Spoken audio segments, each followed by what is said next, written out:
Ikhwatal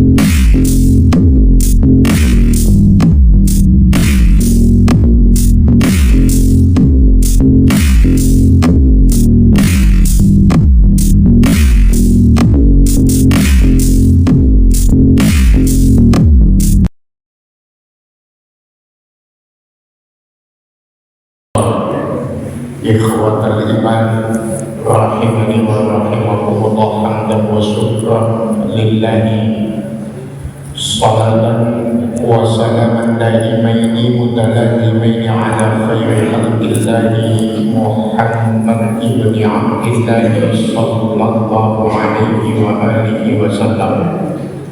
Ayyadallah usi nafsi wa iyyakum bi taqwallah wa ta'ati rasulihi la'allakum turhamun. Nuhayyikum tahiyatan islamiyah. Tahiyatul Islam hiya salam. Assalamu alaikum warahmatullahi wabarakatuh.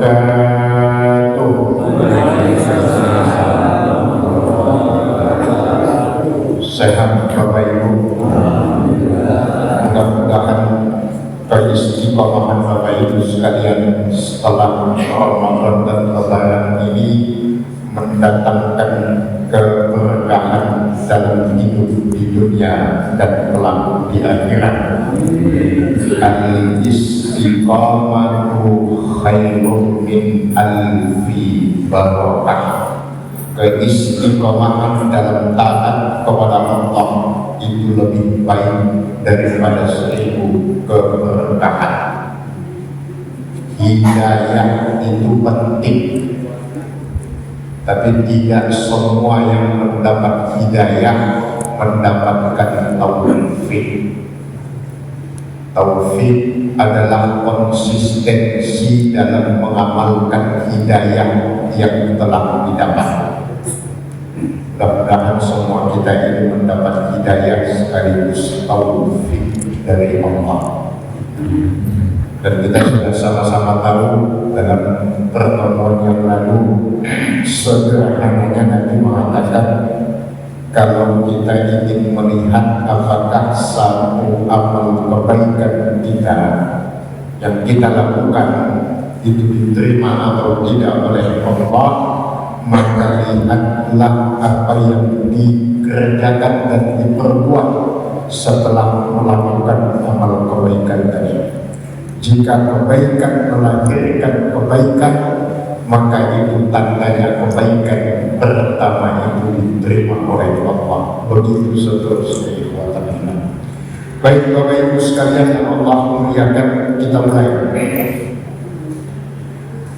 Kalau di Mekah dari kalangan muhajirin, Rasulullah sallallahu alaihi wasallam memiliki 2 sahabat utama, walaupun 4 yang disebut al-khulafa ar-rasyidun, tapi 2 yang paling utama yaitu Abu Bakar As-Siddiq yang bernama asli Abdullah bin Quhafa, dan yang kedua Umar ibn Khattab radhiyallahu ta'ala anhu. Terbukti kedua sahabat utama ini dimakamkan di sisi Rasulullah sallallahu alaihi wasallam. Begitu hijrah ke Madinah, Rasulullah sallallahu alaihi wasallam juga memiliki 2 sahabat laksana Abu Bakar dan Umar. Dan itu tercermin dalam hadis sahih yang diriwayatkan oleh Imam Muslim, ketika Rasulullah sallallahu alaihi wasallam mengatakan, "Fa in aslama sa'dani fala yakhsha Muhammadun bi khilafi man yukhalifahu." Kalau 2 saat telah masuk Islam, maka Muhammad tidak akan pernah takut kepada siapapun yang menentangnya. Kedua sahabat tersebut bernama Sa'ad bin Ubadah, pemuka suku Khazraj, dan Sa'ad bin Mu'az, pemuka suku Aus. Apa yang kita sampaikan Bapak Ibu sekalian? Ada satu doa Sa'ad bin Ubadah yang menurut keyakinan banyak umat Islam hampir tidak akan pernah diucapkan oleh umat Islam. Sebagian besar umat Islam tidak akan berani mengucapkan doa ini karena pertanggungjawabannya berat di hadapan Allah. Tapi ini menjadi doa yang selalu dipanjatkan oleh Sa'ad bin Ubadah. Apa bunyi doanya? Kita terjemahkan dalam bahasa Indonesia. Ya Allah, saya tidak cocok dengan yang sedikit, dan yang sedikit itu tidak cocok dengan saya. Ada yang berani mengucapkan itu? Ya Allah, saya tidak cocok dengan yang sedikit, dan yang sedikit itu tidak cocok dengan saya. Sahabat yang bernama Sa'ad bin Ubadah ini terkenal dengan kedermawanannya di kota ini. Inilah salah satu sahabat Nabi yang dalam istilah kerennya disebut dengan orang yang tidak bisa tidur kalau bukan mimpi. Kalau kebanyakan hari ini tidak bisa tidur karena nggak punya duit, dan bisa tidur karena tidak punya duit, itu masuk saya. Nah, kalau sahabat bernama Sa'ad bin Ubadah ini tidak bisa tidur karena punya beda. Jadi kalau istilah bahasa Arabnya bainas samai wasumur, bukan lagi bainas samai wal ardi, antara langit dan bumi, tapi jadi antara langit dan sumur bawah. Bukan lagi di atas bumi dan di bawah bumi yang di Konoha. Kalau yang di sini insya Allah mendekati. Pokoknya seperti kata orang bijak, beda kita dengan Rasulullah itu cuma sedikit. Rasulullah itu sedikit makan, kalau kita sedikit makan. Rasulullah dan para sahabat itu sedikit tidur, kalau kita sedikit tidur. Kalau Rasulullah dan para sahabat itu sedikit baca Al-Quran, kalau kita sedikit baca Al-Quran. Kita itu dalam umum saya dan yang lain yang di Al-Ansor insya Allah beda tipis, walaupun tipis itu sudah tebal dalam pandangan masyarakat. Baik Bapak Ibu sekalian, nah dari ucapannya Sa'ad bin Ubadah inilah qaulus sahabat ini kita angkat tema kita malam ini, yaitu berserah bukan menyerah. Berserah bukan menyerah. Jadi latar belakangnya dari perkataan sahabat bernama Sa'ad bin Ubadah. Berserah bukan menyerah, tawakal bukan tayas, bukan futur. Berserah kepada Allah bukan menyerah dalam menghadapi kehidupan. Seperti biasa, tema ini kita bahas dengan 3 kata kunci. Pertama kenapa, yang kedua apa, dan yang ketiga bagaimana. Insya Allah selesai sebelum azan subuh. Ngantung aja terus kan, kita tak pulang. Kenapa perlu kita angkat tema ini? Ikhwatal iman yang Allah muliakan, ada istilah murtad tanpa terasa. Murtad itu keluar dari Islam. rata-rata mereka sadar keluar dari Islam karena faktor ekonomi dan seterusnya, itu atas dasar kesadaran. Maka kita lihat realitasnya, mereka yang keluar dari Islam itu rata-rata secara ekonomi pendidikan di bawah. Itu fakta, bukan fitnah. Tapi mereka yang masuk ke dalam Islam, yang kita sebut dengan alaf, itu rata-rata secara ekonomi dan pendidikan menengah ke atas.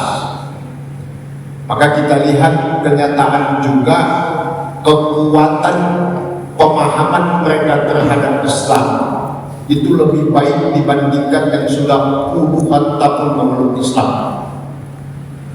Itu juga bukan fitnah, itu kenyataannya begitu. Sebagian besar, tentu ada pengecualian. Tetapi yang berbahaya itu bukan murtad atas kesadaran, tetapi murtad di bawah kesadaran. Dia tidak sadar dia sudah murtad dari Islam itu. Emang ada murtad tanpa terasa ya?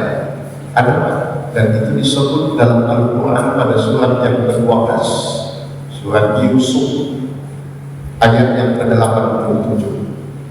Allah menegaskan la tayasu min rauhillah innahu la yayasu min rauhillahi illal qawmul kafirun.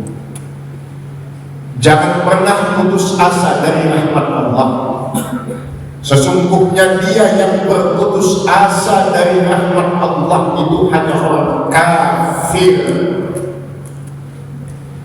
Tidak boleh orang beriman putus asa dari rahmat Allah. Putus asa dari rahmat Allah menyebabkan imannya lepas. Karena hanya orang kafir yang boleh berputus asa dari rahmat Allah. Masa sih Ustaz? Kita buktikan. Jadi bukan kata kita ya, ini kata Allah dalam Al-Quran. Minimal di dalam Al-Quran surat Al-Bayyinah. Orang Islam syahadat dia sepanjang hidupnya tidak pernah mensekutukan Allah, tidak pernah berbuat syirik, sholat gak pernah, ngaji gak pernah, masjid gak kenal sholatnya sekali setahun, Idul Fitri sama Idul Adha. Bencana luar biasa, mati di akhirat masih ada jatah masuk surga. Orang Islam syaratnya tidak mensekutukan Allah, tapi ini bukan justifikasi ya Pak. Bapak Ibu sekalian, jangan sampai ini dijadikan dalil atau Ustaz kemarin begitu. Jangan. Orang kafir yang tidak bersyahadat, sebaik apapun dia di dunia menurut manusia, baik banget. Orang kafir soleh lah, kasarnya begitu. Mati di akhirat gak ada jatah masuk surga Pak. Maka di dalam Al-Quran surat Bayyinah itu Allah tegaskan kalau orang yang beriman masuk neraka khalidina fiha. Tapi kalau orang kafir masuk neraka bunyinya khalidina fiha abadan. Maka tidak boleh putus asa dari rahmat Allah. Itu contoh, salah satu contoh kenapa dilarang putus asa. Tetapi realitas sekarang kenyataannya ikhwatan iman, banyak orang yang sudah berputus asa, sudah dan hampir berputus asa dalam menjalani kehidupan. Masa sih Ustaz? Ya, kita lihat lagi dalam Al-Quran. Kan semua yang telah terjadi, sedang terjadi, akan terjadi, sudah ada dalam Al-Quran.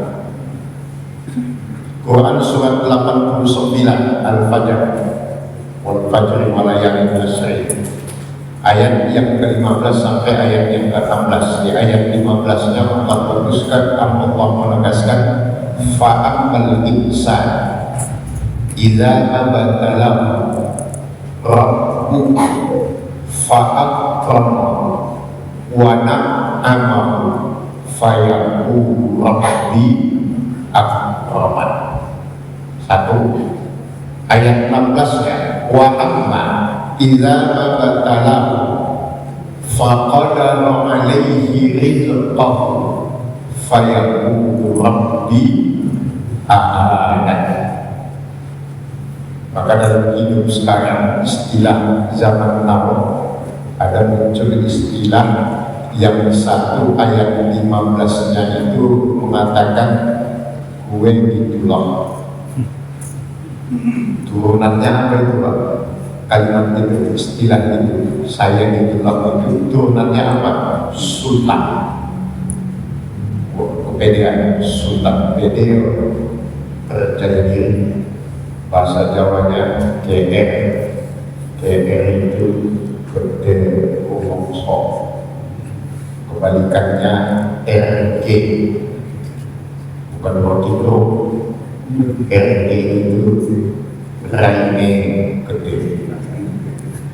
Raine gede itu tebal muka, punya malu. Bahasa Indonesia nya saya itulah.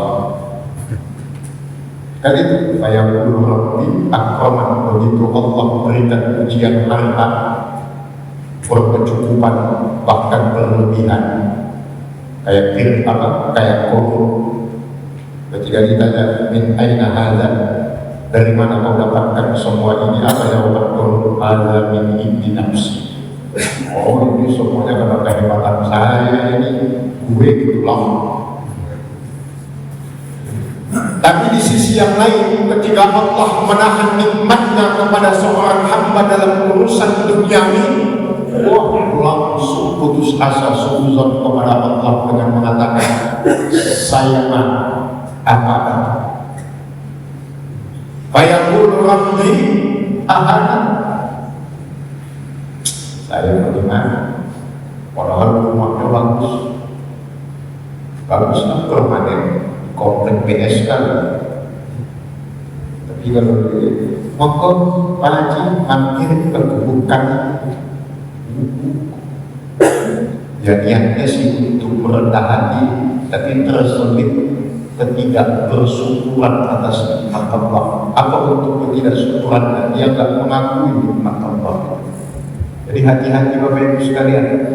Kadang-kadang ada juga yang offside. Offside artinya kalimat hal yuradu bihil batil. Kalimatnya secara kalimat benar, ada nuansa rendah hati, gak sombong. Tetapi kadang-kadang ketangkap pesan seakan-akan dia menutupi nikmat Allah. Silahkan makin bubukannya 3 lantai coba. Mesti dibilang bubukan deh. Makanya kaidahnya dalam agama kita lima maqam. Semua kata itu ada tempatnya, semua tempat itu ada katanya.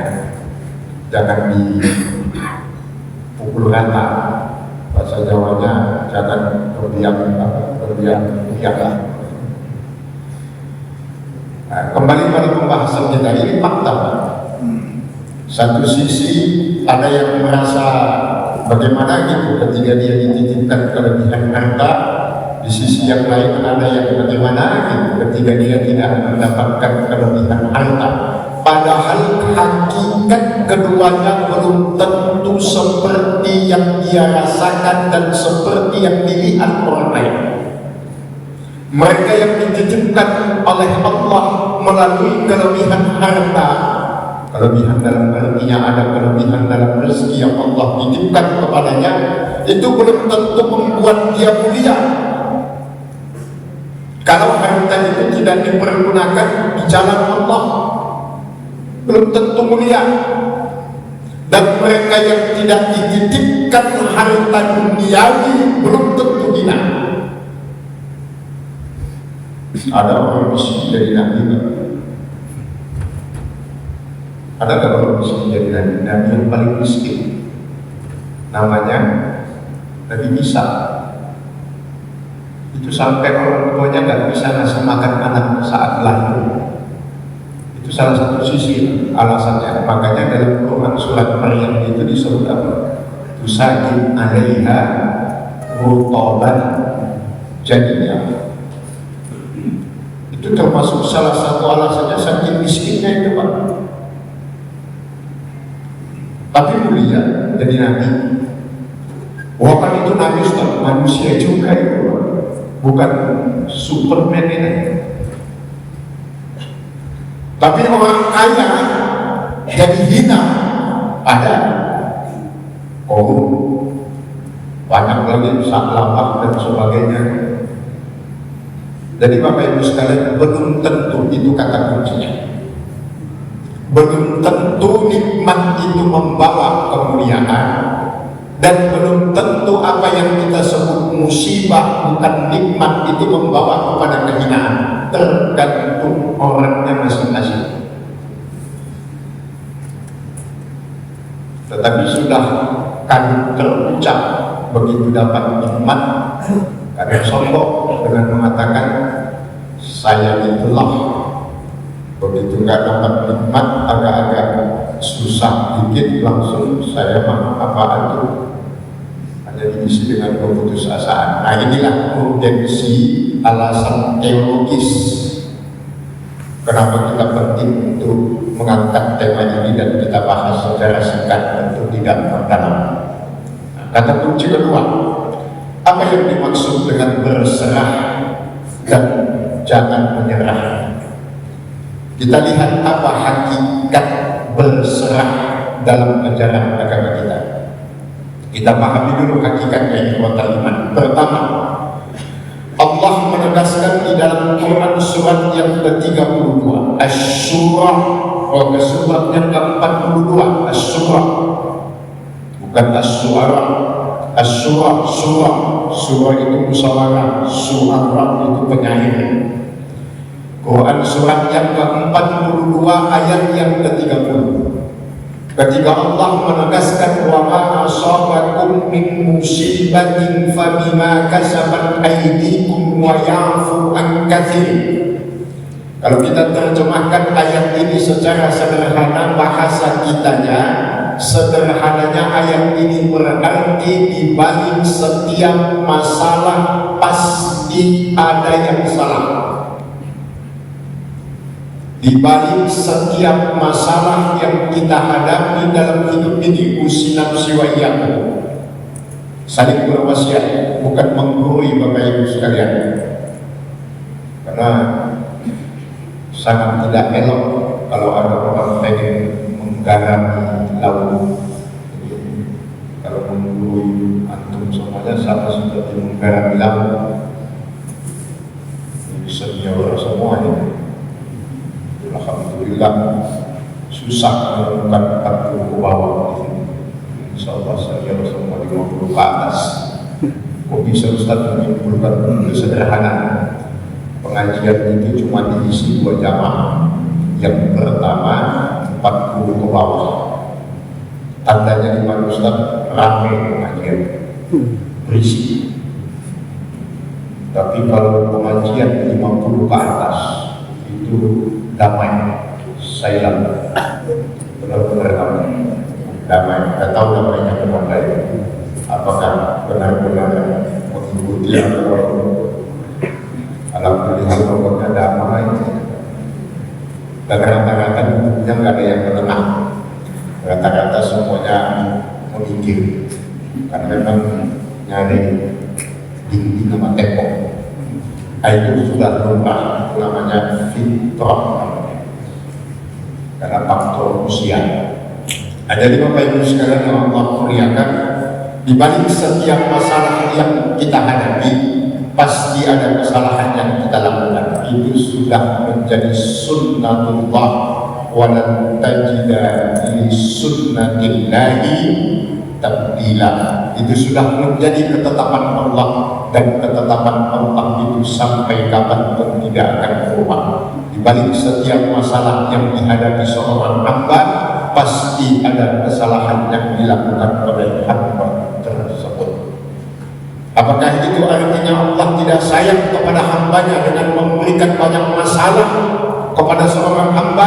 justru sebaliknya dalam hadis qudsi ditegaskan innallaha idza ahabba 'abdan ibtalahu. Allah jika mencintai seorang hamba, maka Allah akan memberikan banyak ujian kepada hamba tersebut. Loh kok bisa Ustaz? Memang begitu ya, kita lihat ya. Ayo kita survei di pagi yang ngaji malam ini dan malam-malam yang lalu subuh pada maghrib. Mana yang lebih mayoritas? Orang tua atau orang muda? Rata-rata orang tua. Artinya manusia itu akan tersadar sampai pada titik kesadaran ketika sudah diberikan banyak masalah dalam hidupnya, masalah kesehatan, masalah udah dikurangi semua sama Allah. Kalau mulai muncul, nggak usah merasa berkecil hati, Pak Ustaz ngomongin saya, enggak. Semuanya begitu tuh Pak, semuanya. Emang Bapak Ibu sekalian kira Ustaz-Ustaz itu dari awal sampai wafat soleh semua enggak juga. Ada dinamika kehidupan, ada plus minus, ada naik turunnya semua keimanan manusia. Tapi secara umum kesadaran itu muncul ketika di usia senja. Itu juga mengkonfirmasi kenapa Allah memberikan banyak ujian dan cobaan kepada hambanya, karena Allah ingin kita mendekat kepadanya. Karena tanpa ujian dan cobaan, terkadang hamba itu lupa akan dirinya dan Tuhannya. Kita berusaha. Ibu-ibu dulu enggak sedia ibu sedia, bukan berarti diskreditkan dulu. Ibu-ibu dulu ketika bapak masih dinas, masih aktif bekerja, masih ada yang istilahnya gajian, itu ibu-ibu lebih khusyuk sholatnya itu lagi bulan tua atau bulan muda. Itu dulu sekarang adalah sekarang. Ibu-ibu lebih khusyuk sholatnya itu lagi ada masalah sama suami atau lagi gak ada masalah sama suami? Ada jawab. Gak bakal jawab, karena memang jawabannya hampir sama. Itulah yang disebut dengan istilah EST, tahu sama tahu. Gak usah dijawab, sama-sama tahu kita jawabannya. Dalam hati itu namanya komunikasi batin, telepati. Saling kontak. Semua manusia hampir mendekat kepada Allah dikala sedang memiliki banyak masalah. Semua mendekat kepada Allah, termasuk saya. Apa? Saya memberikan diri ini namanya pengamalan dan pengalaman. Kalau lagi ada masalah, nikmat banget sholat itu, nikmat banget berdoa. Puncak kesadaran itu ketika muncul masalah, maka Allah menegaskan tidak ahabba dan ibtalahu. Ujian hakikatnya adalah bahasan cinta Allah kepada hambanya. Bersyukurlah kita ketika Allah masih mau memberikan ujian dan cobaan kepada kita dalam hidup ini. Tidak ada manusia yang tidak diuji dan dicoba. Yang membedakannya kemampuan dan ketahanannya dalam menghadapi ujian. Dan hebatnya itu kita diberikan ujian sekaligus diberikan panduan menghadapinya. Dan enak banget gak disuruh sama Allah kanan kiri, cari sendiri jalan keluarnya kemana. Diberi masalah, diberikan jalan keluar, jalan pintas tadi, istilahnya sokah. Dalam pintas yang Allah berikan ada satu kata kunci, "Umayyattaqillah yaj'al lahu makhraja wa yarzuqhu min haitsu la yahtasib." Ini kita kaji hakikat. Jadi setiap masalah ada kesalahan. Yang kedua, Bapak Ibu sekalian, di dalam konsep agama kita, di dalam ajaran agama kita, yang namanya hidup itu bukan sekedar anugerah, tetapi hidup adalah bertanggung jawab. Quran surat yang ke-70 ayat surat yang ke-102 ayat yang ke-8, summa latus'alunna yawma idzin 'anil na'im. Jadi hidup bukan sekedar anugerah, tetapi hidup adalah tanggung jawab. Turunannya hidup bukan apa adanya, bukan hidup ada apanya, tetapi yang benar hiduplah sebagaimana mestinya. Prakteknya dalam kehidupan, jadilah pribadi yang berdaya, bukan bergaya. Karena banyak dalam hidup ini yang bergaya tapi tidak berdaya. Gayanya bertanya, kemarin di Lebaran 90% gaya itu semua itu lifestyle. Orang tetap bawa apa, pulang kampung, mau bawa apa, termasuk berjina dalam kali perempuan. Habis di Lebaran datang orang tua, rata-rata kan begitu. Datang ke orang tua, tak bawa apa-apa, bukan beli orang tuanya, saya sama, bukan hanya anak orang tua saja. Kita saja dalam keadaan bertangga, berkeluarga, berjamaah, bermasyarakat, kadang-kadang kita praktekin juga yang begitu. Apa contohnya? Giliran kita sakit, pada datang menjemput bawa kue enak banget, pas antum sakit. Padahal kan enaknya itu pas antum sehat. Waktu kita sehat, ada nggak yang datang ke rumah kita bawa kue? Dia sama-sama dimakan, sudah enak kan? Nunggu kita sakit. Nah itu realitas. Giliran sakit kita dibawain hijau, nggak ada rasanya hijau, pahitnya itu semuanya. Terasa impus doang. Giliran sehat, wah kayak orang yang hadir, kayak Lebaran kawan, anak kayak Lebaran. Makanya saya harus pulang khutbah Idul Fitri dari Al-Aqsa, masuk rumah saya matikan handphone. 2 hari handphone saya tak aktif, begitu saya buka ratusan ucapan selamat Idul Fitri berpasukan sakar udah lewat. Modal WA satu pun nggak ada yang datang ke rumah. WA doang. Karena memang kabar itu udah saya tulis, saya mau tidur habis itu. Sholat pulang dari Al-Aqsa, makan sama panitia, saya pulang tidur kan. Saya tulis itu tetap lupa. Semua sudah saya makan, tempel pada itu. Kalau saya potong-potong, saya makan semua. Apa salah? Biar kelar urusan terima tamunya nggak kelar-kelar. Wah, apalagi kalau sudah malas, kalau WA-nya singkat saya malas. Ustaz, mohon maaf lahir dan batin, saya masih malas itu, sama-sama pagi. Tapi kalau sudah baca yang 3 paragraf itu, apalagi kalau dimulai dengan puisi, di tengah keheningan satu sawal, di saat kaki tak mampu melangkah, tangan tak mampu berjabat, mata tak mampu saling menatap. Saya balas hati-hati stroke. Itu tanda-tanda stroke. Kalau kaki sudah nggak bisa melangkah, tangan nggak bisa berjabat, mata nggak bisa menatap, itu gejala stroke. Rumah sakit jangan kirim WA ke dokter aja. Gejala-gejala stroke itulah yang disebut dengan rutinitas, formalitas yang begitu. Nah, jadi Bapak Ibu sekalian yang Allah muliakan, al-hayatu hiya al-mas'uliyah. Hidup ini bukan sekedar anugerah, tapi hidup ini juga tanggung jawab.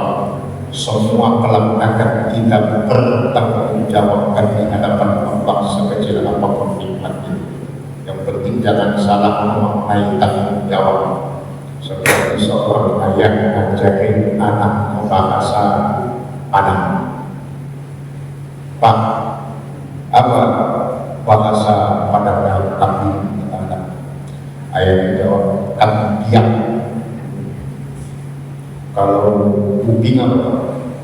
tiang, oh bukan, talimo. Salah kedua kan, bodoh juga bapak mantap. Apa itu sih ngajarin saya bahasa Padang? Kata anak Pak, nanti pada saatnya kita akan dikumpulkan di Padang. Makanya kita harus bisa bahasa, padahal maksudnya Padang. Itulah salah bahasa di masyarakat kita itu begitu. Makanya ada pemimpin ditanya, kalau Anda diangkat menjadi pemimpin, apa yang pertama Anda lakukan? Saya akan memperbaiki bahasa masyarakat saya. Kok bisa? Karena banyak mereka yang mengucapkan apa yang tidak mereka maksud, dan yang dimaksud yang tidak terucapkan kesalahan dalam pemakaian bahasa. Dalam Al-Quran kan cuma dibilang mahsyar. Di Indonesia disebut Padang, mahsyar. Makanya tadi anaknya ngajari bapaknya bahasa Padang. Harus bisa Pak bahasa Padang, karena nanti kita akan dikumpulkan di Padang. Aslinya kan Arafah, ditambahin menjadi Padang. Padang Arafah, nggak tahu dari mana datangnya kata Padang.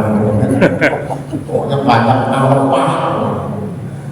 Hukum di mana? Arafah. Agar bahasa Qurannya hadisnya cuma Arafah, nggak ada kata Padang. Tambah menjadi Padang Arafah, intermezzo. Tapi ada pengenangan hati-hati memakai bahasa. Karena bahasa itu salah memakai bahasa, nanti salah menyampaikan maksud. Padahal niatnya bagus, malah ditambahkan orang dengan tidak bagus. Harus bisa kita bahasa Padang, karena nanti kita akan kumpul di Padang. Kamu muat soal dunia ini di Padang ini dalam jangka tegak gajinya. Tahun ini pada jamaah yang tegak ini gara-gara yang palsu-palsu itu, jasa palsu. Sarjana Fakultas Kehutanan Teknologi Perkayuan.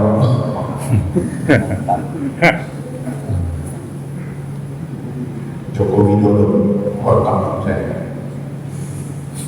Saya memang dari dulu kan suka dipanggil. Ustaz itu jangan suka dipanggil macam. Kemarin yang dipanggil Joko Widodo, apa saya? Dipanggil Prabowo, saya kan. Karena nama saya kan Rijal, Prabowo. Terus dipanggil orang Prabowo, nggak mau saya. Bukan nama saya, apalagi dipanggil Joko Widodo. Jokowi, jangan, bukan nama kita. Bapak juga nggak mau kan dipanggil Prabowo, bukan nama bapak. Intermezzo lagi-lagi ada hikmahnya. Apa tandanya seseorang itu dilaknat oleh Allah di dunia ini? Ini bukan persepsi pribadi, bukan berarti karena ada kasus masalah itu, tidak. Ini secara umum kita bicara. Apa salah satu tanda seseorang itu dilaknat itu dijauhkan dari rahmat Allah? Selamanya namanya tidak akan pernah diingat dan dipakai oleh orang lain. Itu salah satu tandanya. Buktinya banyak orang yang tidak kenal siapa Korun, siapa Fir'aun. Paling kalau ditanya tahunya dari mana? Pernah dengar Ustaz ngomong Fir'aun. Tapi ada nggak Bapak Ibu temukan orang tua yang menamakan anaknya Fir'aun? Ada nggak? Nama anaknya siapa Pak? Fir'aun Ustaz Muhammad. Ada yang lain. Mau ditambahi kalimat apapun, ibuman awalan akhiran tengahannya. Nggak ada. Ahmad Fir'aun nggak ada. Nggak ada. Fir'aun Firman sah itu nggak ada. Nggak ada yang mengatakan. Padahal belum tentu juga pernah dengan Fir'aun. Pernah dengar doang kan? Tapi itulah salah satu tanda di dunia saja orang jahat itu sudah dilaknat oleh Allah. Biasanya kan kita menamai anak, namai cucu itu kan karena tersering harapan dan doa dalam penamaan ini. Makanya sunnahnya itu namai anaknya dengan nama yang baik kan, namanya Abdus Somad, namanya tujuannya biar anak itu nanti jadi apa gitu kan. Itu intinya Bapak Ibu sekalian. Nah sekarang sudah habis waktunya, kita simpulkan saja. Terus apa kesimpulan dari tema kita ini Bapak Ibu sekalian? Nah nanti Bapak Ibu sekalian setelah pengajian ini boleh dicek dalam Al-Quran, sama-sama nanti kita cek redaksinya dalam Al-Quran di 3 surat. Pertama surat yang ke-6, namanya surat Al-An'am, ayat yang ke-32. 1. Kemudian nanti Anda cek di Quran surat 29 Al-Ankabut ayat yang ke-64. Kemudian yang ketiga nanti lihat di Quran surat yang ke-57, namanya Al-Hadid ayat yang ke-20. Kita ulangi, Al-An'am 32, Al-Ankabut 64, Al-Hadid 26, kemudian 29, 57 urutan surat.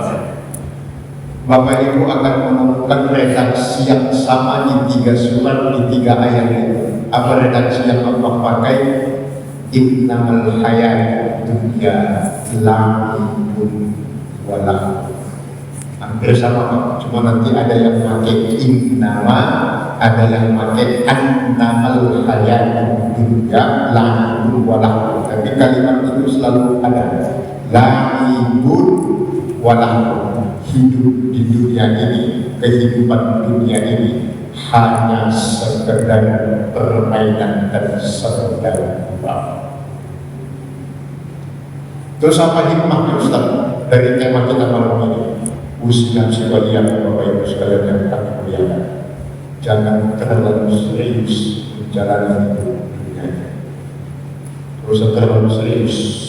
Yang sama-sama harus kita seriusi adalah kehidupan akhirat kita. Kalau saya terlalu serius jalan hidup di dunia ini, prakteknya di mana Ustaz?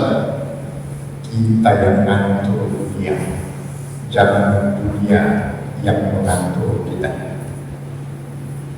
Contoh, pagi itu habis makan mobil kita boleh, tapi habis ngaji habis makan, tidak bisa. Habis ngaji, kalau mau habis ngaji kita ngomong. Ada yang dari saya ngobrolin, iya habis ngaji. Kalau mau habis ngaji kita ngomong, habis bisa sekalian. Nah itu namanya kita yang ngatur dunia. Jangan dunia yang ngatur kita. Sekarang ada pagi mumpung belum malam, oh iya ya. Kalau udah nanti jam agak malam ngantuk. Nah itu namanya kita diatur oleh dunia. Yang benar ajaran agama kita adalah kita yang harus ngatur dunia. Kesimpulannya, yang namanya ngaji itu kan bahas Quran dan hadis. Mungkin ada jamaah yang dalam hatinya agak protes, enak kalau ngomongin Ustaz, tapi kalau dipraktekkan sulit emangnya. Itu hakikatnya. Yang namanya agama itu, Quran hadis itu memang paling enak diomongkan, dipraktekkan susah. Tapi jangan lupa garis bawah Bapak Ibu sekalian, itu bukan berarti sesuatu yang mustahil. Dan Allah sudah ingatkan kita semua dalam Quran surat yang ke-29 Al-Ankabut ayat 69, walladzina jahadu fina lanahdiyannahum subulana.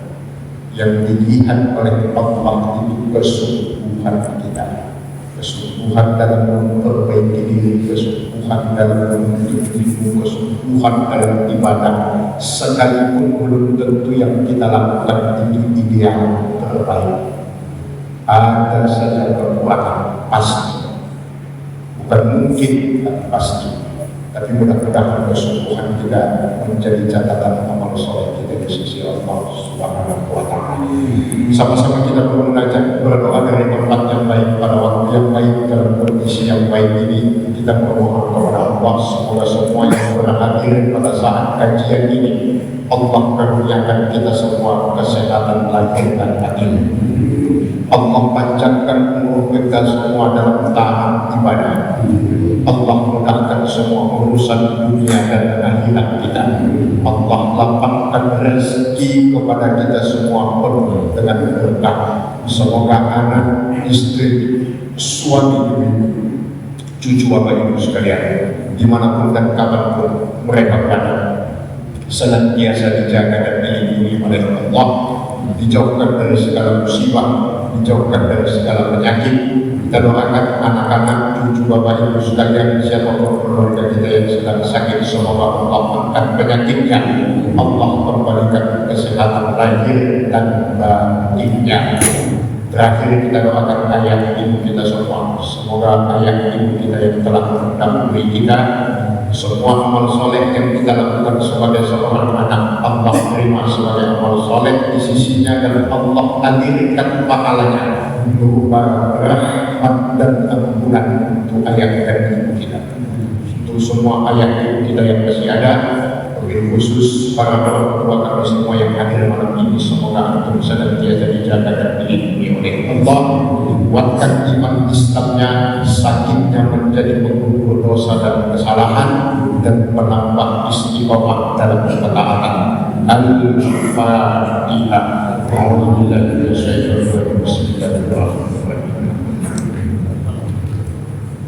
Iyyaka na'budu wa iyyaka nasta'in. Ihdinas siratal mustaqim. Allah wa iyyakum ajma'in. Kita tutup dengan kafaratul majlis. Subhanallahumma wa bihamdika, asyhadu an la ilaha illa anta, astaghfiruka wa atubu ilaik. Wassalamualaikum warahmatullahi wabarakatuh.